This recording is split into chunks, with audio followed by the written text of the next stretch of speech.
врач доктор Мухаммад бар, Мухаммад Саид деп коебуз. Ошол кишиге бир араб келди дейт. Анан айтты дейт, мына сага акча.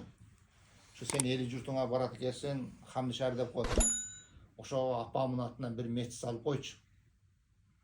Бирок бир шартым бар, эч ким көмөк көрсөтпөсүн деп айтты. Болуптур деп мен алып келип, прорабка ошол аманатты айтып, акчаны тапшырдым дейт. Мечит бүтүп, анын ачылышына келейлик деген учурда дейт, баягы акча берген араб түш көрүптүр дейт.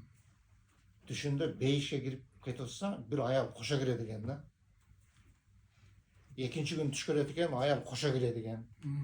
Анан буну чакырып, о эмени сурачы, мечитке бирөө жардам бербеди экен. Ал бияктан сурайт, ал усталардан сурайт, айтат, жок, эч ким жардам берген жок. Эч ким жардам бербептир. Үчүнчү күнү дагы түш көрөт да. Үчүнчү күн түшкүсө дагы ошондой бейишке кирип кетип атса, дагы бир аял кошо кирет экен да бейишкечи. Жакшылап сура доктор дептир. Анан ал урушуп бияктагы эмелерде, силер айткылачыныңарды, ким жардам берген? Эч ким жардам берген жок. Прораб усталарды урушат экен. Анан усталар айтпайбы, токто деп токтойт.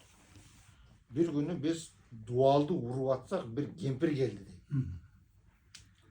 Колтугуна, жоолугуна оруп, бир кыш көтөрүп алыптыр дейт. Анан суранып атат дейт, балдарым, бүгүн пенсиям алдым эле. Ошол кышты дуалыңарга кош уруп койсоңор депчи.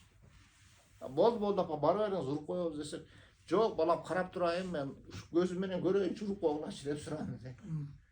Биз ушул кышты койдук дейт. Анан айттык дейт, ушул аялдан башка эч ким жардам берген жок депчи. Анан ал араб келип бул жака ошол аялды таптырып айтыптыр, сен 5 аял келсин, ушул мечит сен атыңан болсун депчи. Жакшылары, мына мечитке бир кыш кошуп койгон аялды Алла Таалам тирүүсүнө 5 менен сыйлап атат да. Сиздер Куранга кадам таштап атпайсыздар, таксылар. Куранга кадам таштаган адам, таксылар, эч нерседен кем болбойт. Мына ушу Курандын аркасынан, алымдарыбыздын аркасынан элибиздин башы биригет, коом өзгөрөт, мамлекетибиз өзгөрөт. Бул дүйнөбүз Кудай кааласа берекелүү болот, ахиретибиз абат болот. Эртең ахиретке барганда дагы баардык ушу кылган амалдарыбыз бизге күбө болот, таксыларым. Аксакалдар кыйналып, ушинтип ысыкта келди эле, жаштар мынтип кызмат кылды эле, паландар бизди тосуп алды эле деп. Ошо Кудай кааласа баарыңыздардын ишиңиздерге ийгилик, таксыларым. Алымдарыбызды ушундай урматтап сыйлаганыңыздарга биз курсантпыз.